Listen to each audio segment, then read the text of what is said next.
तो हम लोग Python for data analytics, machine learning, data science, चाहे आप जो भी टॉपिक पढ़ रहे हो, तो इसमें एक चैप्टर रीशेपिंग में या डेटा ट्रांसफॉर्मेशन में होता है, जिसको हम लोग कहते हैं मेल्ट। ठीक है, जैसे लास्ट टाइम हम लोगों ने पिवट सीखा था, और अभी हम लोग मेल्ट के लिए, चाहे हमें कोई भी चैप्टर करना हो, हम लोग सबसे पहले जो नेसेसरी लाइब्रेरीज हैं वो इंपोर्ट कर लेते हैं, और हम यहाँ पे गूगल कोलैब का इस्तेमाल कर रहे हैं। तो हमने मेल्ट को कर लिया। अब इसके बाद हम लोग अपना डेटा फ्रेम बनाते हैं, pd.read_csv। तो ये read_csv में हम डेटा रीड करके डेटा को यहाँ पे देखते हैं। अगेन ये हमने गिटहब से डेटा सीधे उठाया, तो इस गिटहब यूआरएल से। तो यहाँ पे हमें डेटा दिख रहा है, जिसमें डे दिख रहा है, उसके बाद 3 शहरों के नाम दिख रहे हैं, और उन 3 शहरों के उन डेज के टेम्परेचर दिख रहे हैं। ठीक है, तो ये ऐसा डेटा है। यूजुअली जो डेटा सेट्स हम लोगों ने देखे हैं वो कुछ इस तरीके के होते हैं, जिसमें हमारा जो डेटा होता है वो ऐसा रहता है, हमें सिटी लिखा होता है, और सिटी के आगे ऐसे लिखा होता है जैसे मुंबई, शिकागो, एक्सेट्रा, इस तरह से सिटी के आगे लिखा होता है, और फिर यहाँ पे टेम्परेचर लिखा होता है, और उन 2 शहरों का टेम्परेचर जैसे 67, और फिर यहाँ पे ह्यूमिडिटी, इस टाइप से डेटा होता है डेट वाइज। तो ये इस टाइप का है। मगर यहाँ पे थोड़ा सा आप देख रहे हैं कि डेटा में जो 3, जो यूजुअली जो हम लोगों ने कैटेगोरिकल डेटा देखा है, जैसे इवन अगर हमने सैम्पल सुपर स्टोर डेटा भी देखा है, तो उसमें भी आप देख रहे हैं कि जैसे सिटी के नाम भले ही बार बार रिपीट हो रहे हो, पर वो सिटी के नाम as a value of city column आते हैं। और यहाँ पे क्या हो रहा है, यहाँ पे सिटी के नाम सीधे सीधे नेम ऑफ कॉलम आ जा रहे हैं।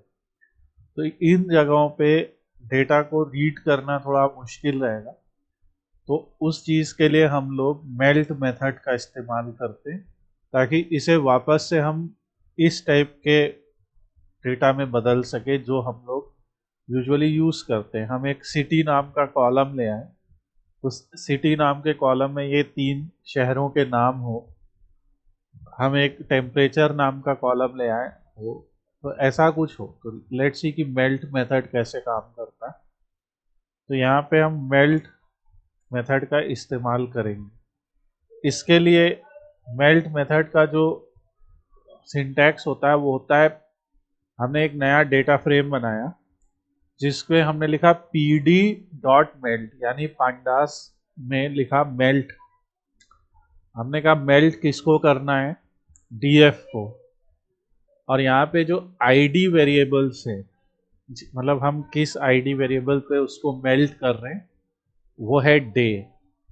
तो अभी जैसे पिवट टेबल होता था, पिवट टेबल के केस में क्या होता था, तो पिवट के केस में क्या होता था, एक वर्टिकल डेटा फ्रेम जो होता था वो ऐसे हॉरिजॉन्टल में बदल जाता था, ये पिवट होता था।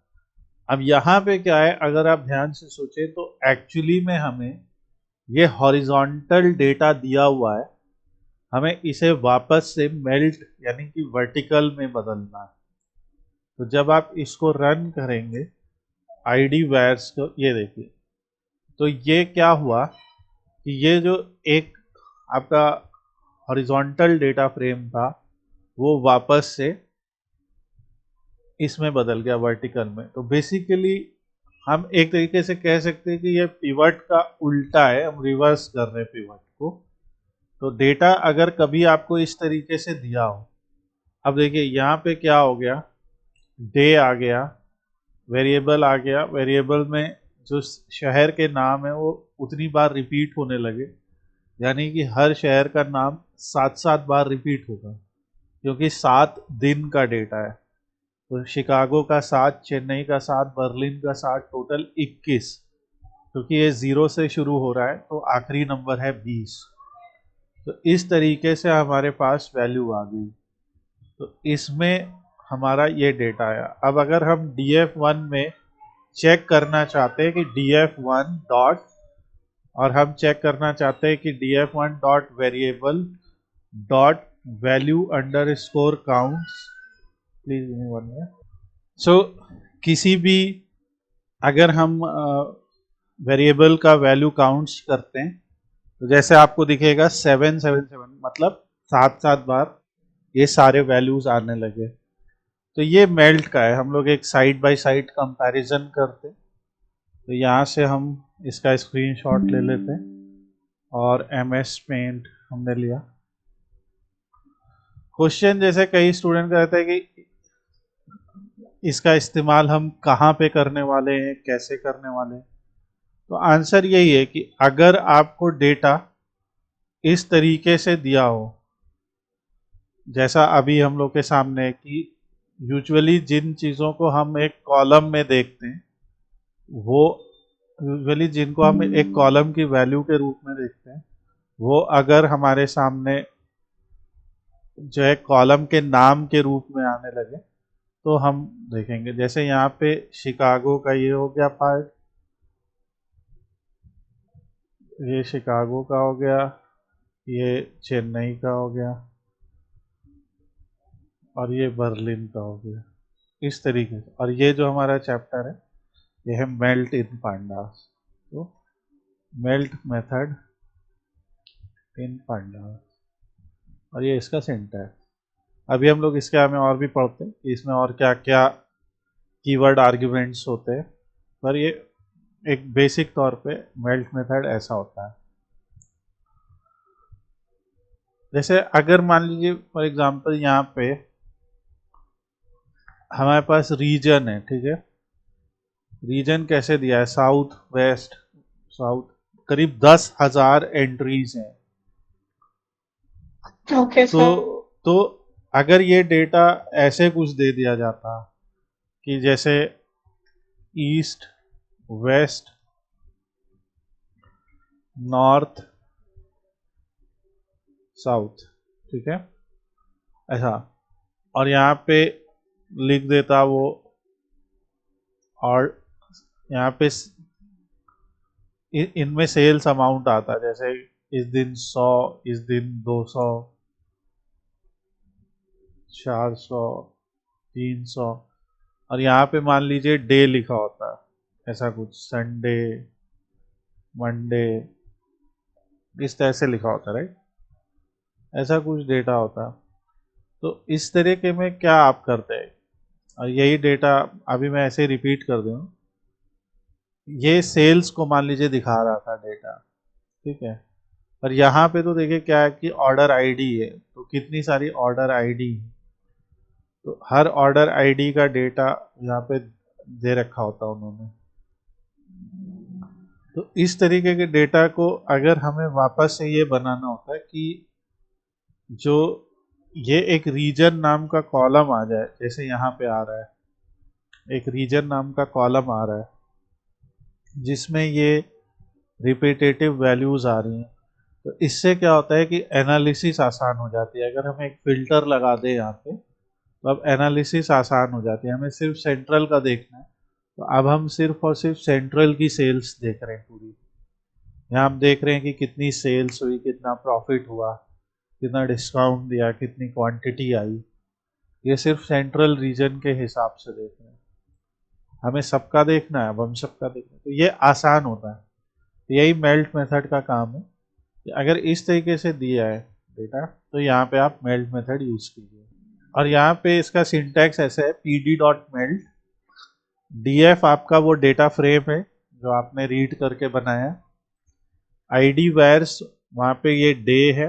id वायर्स मतलब कि एक कीवर्ड आर्गुमेंट है कि किसको आप id वायर बनाना चाहते हैं, क्योंकि यहाँ पे केवल डे है, इस वजह से हम इसको बनाए। अगर मान लो मैं कह देता id where equal to Chicago, एक एग्जाम्पल, तो वो क्या करता है, शिकागो को ले लेता और फिर इस तरह से आड़ा टेढ़ा आ जाता, जो कि सही नहीं होता। आईडी वेयर हमें उसको चुनना चाहिए जो यूनिक है, इसमें ये यूनिक है और जो एक इंडेक्स का काम कर रहा है। अब जैसे यहाँ पे इसका नाम वेरिएबल आ गया, ऐसा कुछ आ गया, तो इसका नाम एक्चुअली टेम्परेचर होना चाहिए था। तो ये इसका पूरा सिंटैक्स है कि pd डॉट मेल्ट, जिसमें पहला डेटा फ्रेम होता है, दूसरा हमारा आईडी वेयर है जो कि टपल या लिस्ट आप उसे बना सकते हैं, फिर वेयर नेम, जैसे यहाँ पे वेरिएबल का नाम जो है वो अगर आप नहीं देंगे तो वो वेरिएबल नाम आ जाएगा, अगर आप उसे बदल देंगे तो वो सिटी आ जाएगा, वेयर नेम सिटी। और वैल्यू जो आ रही है, जैसे ये वैल्यू, तो बिना उसके ये वेरिएबल और वैल्यू नाम से दो कॉलम बना देगा। पर अगर आप इन दोनों कॉलम को रीनेम करना चाहते हैं तो आप इस तरीके से दे सकते हैं। तो डे, सिटी, टेम्परेचर, और इस तरह से ये डेटा आ रहा है हमारा। तो ये हमारा एक बेसिक सिंटैक्स है मेल्टेड का। जैसे जीपीटी ने अभी हमें एक एग्जांपल दे दिया डेटा। अब क्योंकि इस बार डेटा जो है वो हम सीधे एक डिक्शनरी से रीड कर रहे हैं, तो हम लोग उसको इस तरह से रीड करेंगे।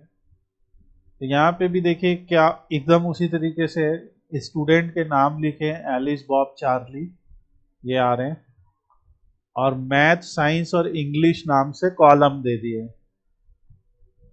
अगर हम इसके टर्म्स में देखें तो हम जो है यहाँ पे आईडी वायर किसको ले सकते हैं, स्टूडेंट को, और हम लोग वेयर नेम ले सकते हैं यहाँ पे सब्जेक्ट, और वैल्यू ले सकते हैं मार्क्स। तो वेयर नेम सब्जेक्ट और वैल्यू मार्क अगर हम ले लेंगे तो ये इसको भी मेल्ट कर देगा। ठीक है, मैं ऊपर का कोड लिखता हूँ, आप लोग यहाँ के हिसाब से बताइए कहाँ पे किस चीज़ को रिप्लेस करना है, और साइड में आपके इस तरह से लिख देता हूँ। यहाँ पे आईडी वेयर में क्या आना चाहिए, स्टूडेंट। आईडी वेयर में स्टूडेंट लिख देते हैं। और वेरिएबल का नाम क्या बनेगा, जैसे यहाँ शिकागो, चेन्नई, बर्लिन, ये क्या है, सिटी है। सिटी है, तो यहाँ मैथ्स, सब्जेक्ट्स लिख देंगे। यहाँ सब्जेक्ट हो जाएगा ना, सब्जेक्ट। और वैल्यू नेम में जैसे यहाँ हमने टेम्परेचर लिख दिया था, यहाँ पर मार्क्स। ये मार्क्स हो गए। ठीक है, तो ये देखिए कि स्टूडेंट एलिस है, सब्जेक्ट मैथ है, तो मार्क्स 85 है, बॉब के मैथ में 90 है, चार्ली के मैथ में है। इस तरीके से क्या हुआ आपको दिख रहा है, ग्रुपिंग भी आप कर सकते हो, ग्रुप बाय सब्जेक्ट करके आप इन स्टूडेंट्स के एवरेज मार्क्स निकाल सकते हैं, राइट। जैसे अब हमने पढ़ा था ना ग्रुप बाय, तो हम ऐसे लिख सकते हैं मेल्टेड डॉट ग्रुप बाय। और अगर हमें सिर्फ एक ही सब्जेक्ट के मार्क्स शो करने हो तो? अभी बताते हैं। तो जैसे हमने लिखा melted dot group by subject, ठीक है, तो यहाँ पे हो गया मार्क्स डॉट मीन। तो यहाँ पे दिख रहा है कि इंग्लिश में जो एवरेज मार्क्स आए 83, मैथ में 84, साइंस में 86। अब जैसे आपने जो सवाल पूछा एक ही सब्जेक्ट के, मैं आप लोग को एक बहुत इंपॉर्टेंट चीज़ बताता हूँ, इसको करने के दो तीन तरीके हैं।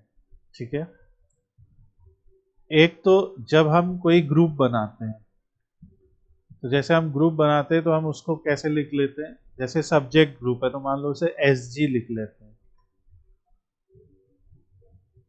इतना समझ में आ रहा है। यस। अब अगर मैं यहाँ पे एस जी डॉट मीन लिख देता हूँ, ठीक है, तो ये एरर देगा क्योंकि आउटपुट आएगा नहीं। पर अगर मैं किसी एक पर्टिकुलर कॉलम को सेलेक्ट करता हूँ, ये एरर इसलिए दे रहा है क्योंकि इसमें ये नॉन न्यूमेरिक डेटा भी है ना, स्टूडेंट। तो अगर मैंने एस जी में ऐसे सेलेक्ट कर लिया मार्क्स, मैंने कहा इसका मीन दो, ठीक है, तो मार्क्स का मीन आ जाएगा। ये वही बात हो गई। पर अगर मैंने एक और मेथड आप लोग को सिखाया था, गेट ग्रुप, याद है? तो sg.getGroup मैथ, जो आपका सवाल था कि अगर मुझे सिर्फ मैथ का ही देखना है, तो अब देखो क्या हुआ। इस तरीके से क्या हुआ कि whole data frame is now filtered for subject math. तो ये इजी है ना आपका। आप अब यहीं पे आप इंग्लिश देखना है तो इंग्लिश लिख दो, साइंस देखना है तो साइंस लिख दो। ये समझ में आया आपके?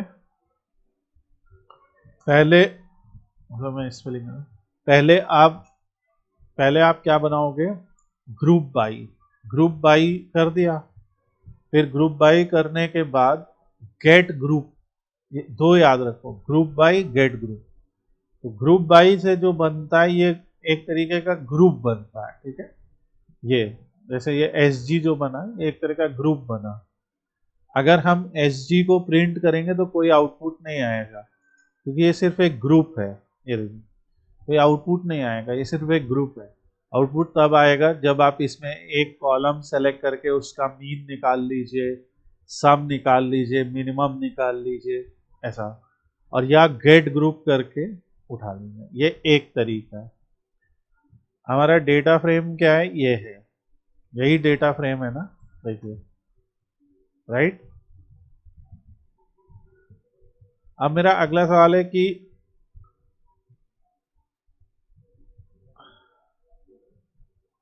शो मार्क्स ऑफ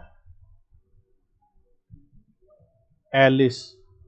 अब आप लोग बताइए कैसे सिंटैक्स लिखे हम।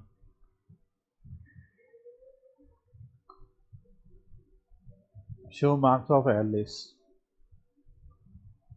हमें सिर्फ एलिस के मार्क्स देखने। क्या लगाएंगे, गेट। यस। क्या लिखें, तुम कमांड बताओ। Get point melted.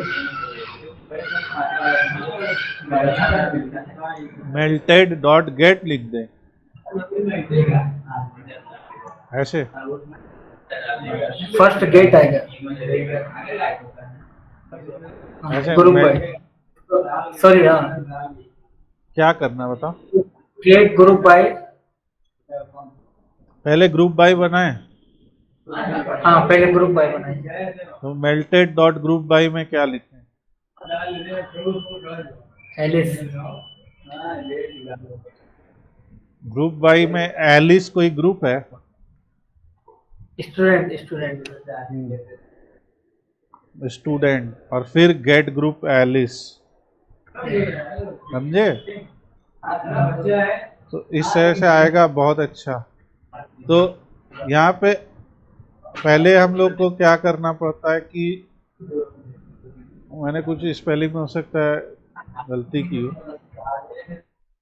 मैंने अंडरस्कोर लगा दिया सर, ग्रुप अंडरस्कोर बाय देगा। तो यहाँ पे इस तरह से आप एक बार में भी निकाल सकते हो। पर मान लो मैं सवाल पूछूं कि मुझे यूज नहीं करना है, ठीक है, तो हम लोग अब एक और टॉपिक यहाँ पे सीखते हैं, बेसिक ऑपरेटर्स इन पांडास। मान लो मैं कह देता हूँ डीएफ बराबर मेल्टेड, मतलब अब मेरा जो डेटा फ्रेम है वो यही है। इस डेटा फ्रेम में अगर मैं डीएफ स्क्वायर ब्रैकेट लगाता हूँ, मार्क्स एक स्क्वायर ब्रैकेट लगाता हूँ, ठीक है, तो क्या होगा, सिर्फ एक कॉलम सेलेक्ट होगा। और ये मैं कई बार बता चुका हूँ कि अब मैं यहाँ पे ऐसे लिख देता हूँ डीएफ डॉट हेड 2, मैं सिर्फ 2 रोज देखूंगा ताकि तुम लोगों को पता रहे कि ये हो रहा है। तो अगर मैंने डीएफ स्क्वायर ब्रैकेट मार्क्स लिखा, या फिर इसी का सिनोनिम या सेम आंसर आएगा अगर मैं ये भी लिखता हूँ डीएफ मार्क्स, ठीक है। दोनों से क्या होएगा, मार्क्स वाला जो कॉलम है वो उठ के आ जाएगा। इसी तरह से अगर मैंने डीएफ स्टूडेंट्स लिख दिया या स्टूडेंट लिख दिया तो क्या होएगा, स्टूडेंट वाला कॉलम उठ के आ जाएगा। अगर मैं यहाँ पे लिख देता हूँ DF student equal to Alice, तो अब क्या होगा, ये क्या हुआ, जरा हम साइड बाय साइड कंपेयर करते हैं, क्योंकि यहाँ पे साइड बाय जहाँ पर साइड एलिस था वहाँ पर ट्रू दे दिया, वहाँ पर एलिस एग्जैक्टली नहीं था। है ना, तो बाकी लोग को भी समझ में आया, एक साइड बाय साइड कंपैरिजन करते हैं। तो ये हो गया हमारा ये, तो पेंट खोल लेते हैं। तो ये है, हमें दिखा कि भाई डीएफ स्टूडेंट ऐसा होता है। और एक हमने ये लिया कि जब हमने एक कमांड लिखा कि डीएफ स्टूडेंट जो है, और ये आपको याद होएगा पाइथन कोर से कि डबल इक्वल टू माने कंपैरिजन, याद है ना, डबल इक्वल टू माने क्या होता है, कंपैरिजन। यहाँ हम एक सवाल कर रहे हैं वैल्यू कि ट्रू है कि नहीं। हाँ, कि ये कंडीशन किस किस रो में ट्रू है, तो जहां जहां Yes. एलिस आएगा वहां वहां ट्रू, जैसे यहाँ एलिस आया, यहाँ एलिस आया, यहाँ एलिस आया, ठीक है, 3 जगह एलिस आया। कंडीशन को चेक कर रहे हैं। हाँ, तो ये है, ठीक है। तो यानी ये जो मेरा स्टेटमेंट है ये क्या है, ये एक कंडीशन है ना। अगर मैं कहूं कि ये मेरी एक कंडीशन है, तो ये मेरी एक कंडीशन है, तो मैं ये भी तो कर सकता हूं कि मैं कहूं कि C1 मेरी फर्स्ट कंडीशन ये है। यहां पे क्या हो रहा है, ध्यान दीजिए, ये इक्वल टू असाइनमेंट ऑपरेटर है, और चाहें तो हम एक ब्रैकेट भी लगा सकते हैं। आप समझा सकते हैं कि इस लाइन में क्या हो रहा है, तो इसको हम कंडीशन 1 बोल देते हैं। इस लाइन में क्या हो रहा है, आप समझा सकते हैं। जी सर, क्या यहाँ पर एलिस की कंडीशन चेक की जा रही है कि जहाँ पर हम एक पहली कंडीशन बना रहे और हम कह रहे हैं कि क्या स्टूडेंट एलिस है, ठीक है। अब जैसे हमें पता है कि डीएफ में अगर हम स्क्वायर ब्रैकेट लगाते हैं और कोई कॉलम का नाम लिख देते हैं जैसे मार्क्स, तो वो कॉलम का रिजल्ट आ जाता है। पर अगर मैंने कोई कंडीशन बना ली और डीएफ के स्क्वायर ब्रैकेट में मैं उस कंडीशन को लिख दूंगा, तो पता है क्या होएगा, ये उस कंडीशन के ऊपर पूरा का पूरा डेटा फ्रेम आ जाएगा। Are you getting my point?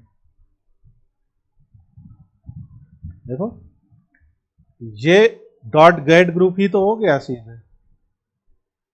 जैसे यहां पे हमने ग्रुप बाय किया स्टूडेंट, फिर गेट ग्रुप किया एलिस।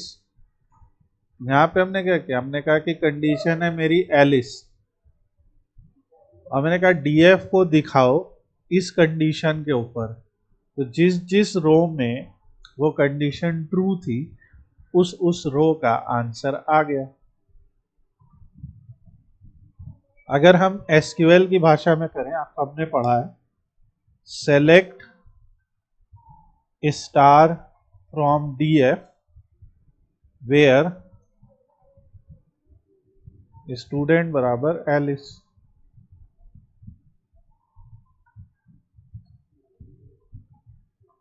यही तो हो रहा है यहां पर।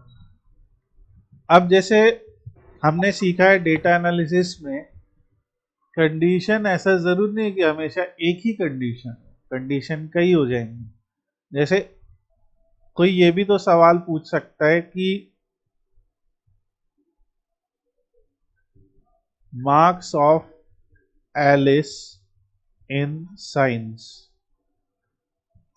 व्हाट आर, और how many marks has Alice got in science subject, ऐसा कोई सवाल पूछा जा सकता है।